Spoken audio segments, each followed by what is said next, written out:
Are you looking to add some new titles to your collection, or are you just starting out and trying to build a collection on a budget? Either way, we've got you covered. In this video, I'll be sharing another 10 comics you can add to your collection for $50 or less. From classic storylines to fresh new series, I've scoured the shelves to bring you a variety of options. So sit back, relax, and let's dive into the top 10 comic books for a $50 budget for the winter of 2023. Imagine, if you will, it's July 2004.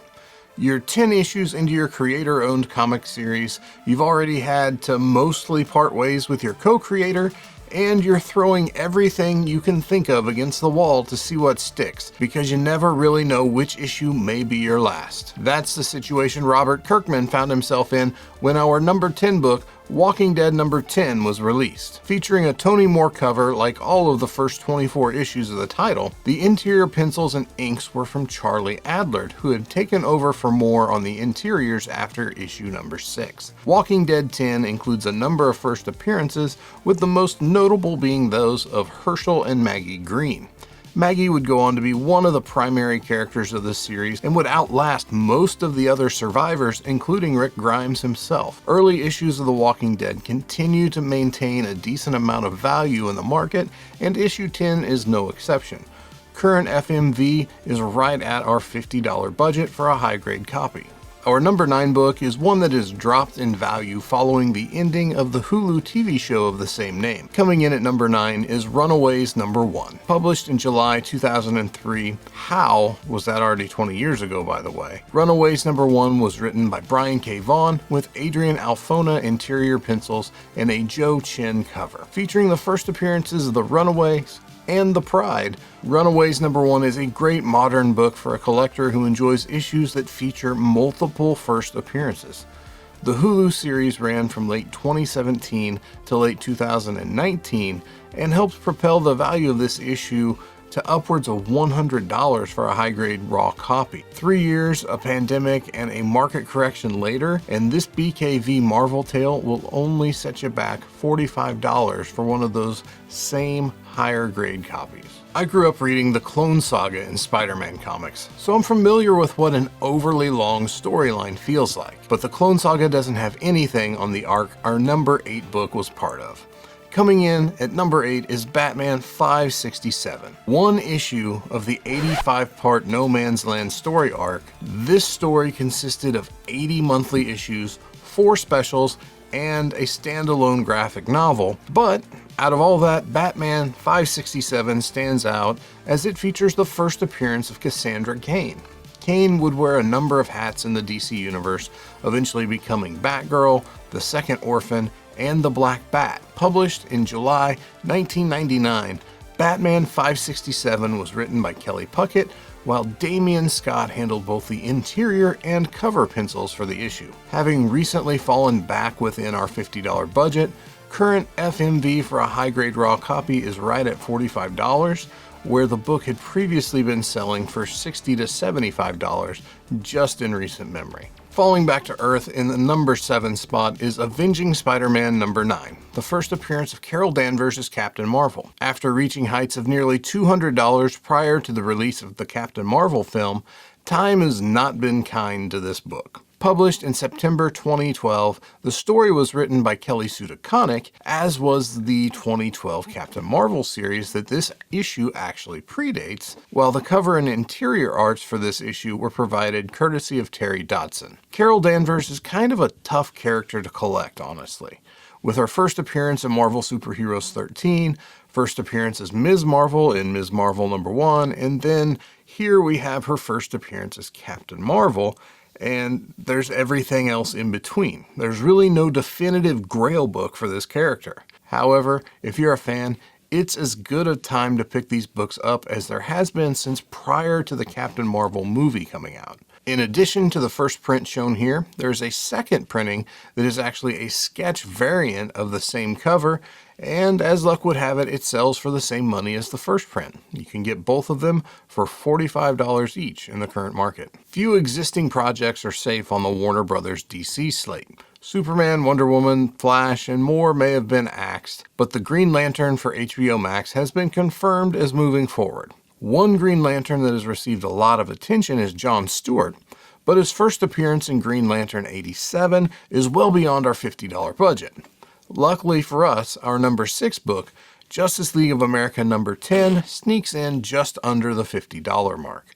JLA 10 is just the second appearance of John Stewart in a story titled The Man Who Murdered Santa Claus, and it can be had for only $45 in the current market.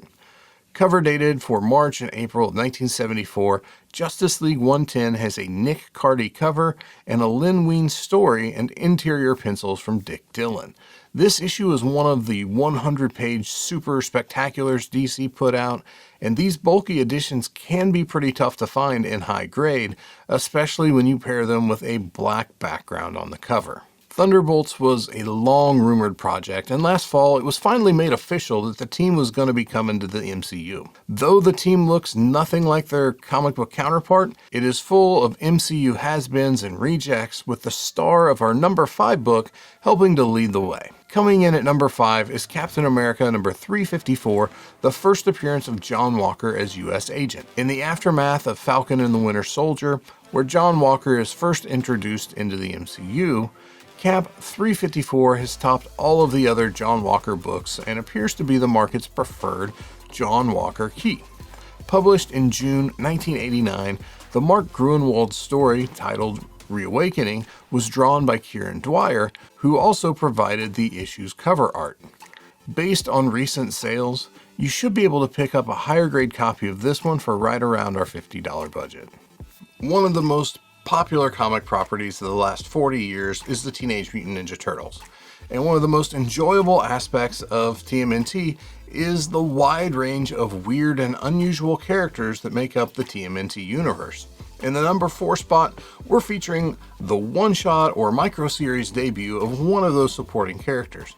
But this isn't just any supporting TMNT character. This character actually predates the Turtles themselves. Coming in at the number 4 spot is Fugitoid number 1. After originally debuting in Gobbledygook number 1, a self-made photocopied book that was put out by Mirage in early 1984, Fugitoid is basically a fugitive android. A robot with the mind of a scientist trapped inside of it, Fugitoid was one of the earliest guest stars in the original TMNT comic series, with the character being featured in TMNT number 5. But if you're just reading TMNT number 5, you're missing out.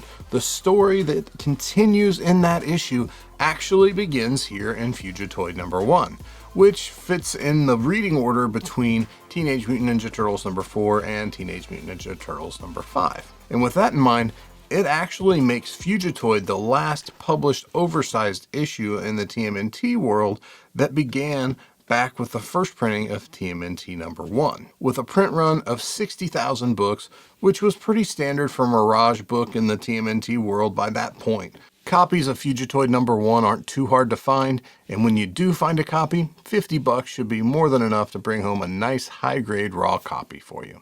J. Scott Campbell has quite a following, and he's also well known for his neo-good girl artwork style.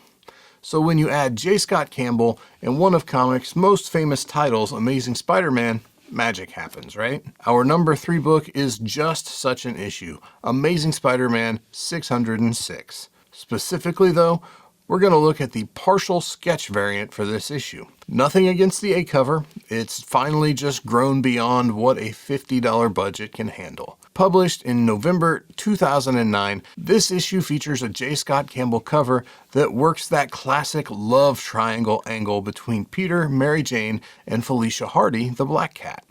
The story, titled Long-Term Arrangement, was written by Joe Kelly with interior pencils from Mike McComb. In addition to the A and the partial sketch cover we're talking about here, there's also a Long Beach Comic-Con exclusive half sketch cover, and the most valuable of all the variations of ASM 606 is actually the newsstand edition, which greatly exceeds our $50 budget. In the current market, both the standard partial sketch and the Long Beach Comic-Con partial sketch covers can be picked up for $50 or less, making these budget-friendly alternatives to the more expensive fully colored variants of this issue. Dark Horse Presents is one of the best anthology titles in modern comics. Every month, readers never knew what to expect inside the pages of the title. To celebrate the 5th anniversary of the series, Dark Horse published a 116-page anniversary special that more closely resembles a trade paperback than a comic book, but regardless of how different it looks, Dark Horse Presents 5th Anniversary Special is our number 2 book. With a hefty $9.95 price tag, which was quite a bit for a single book back in April of 1991, Dark Horse knew they had to pack this issue full of the reader's favorite characters. Underneath the Frank Miller cover, readers would find stories featuring Martha Washington, Concrete, Aliens, Aliens vs. Predator, Black Cross, and it also included the beginning of a new story from Frank Miller called Sin City. The first chapter of Sin City introduces the character Marv, whose story would play out over several subsequent issues of Dark Horse Presents.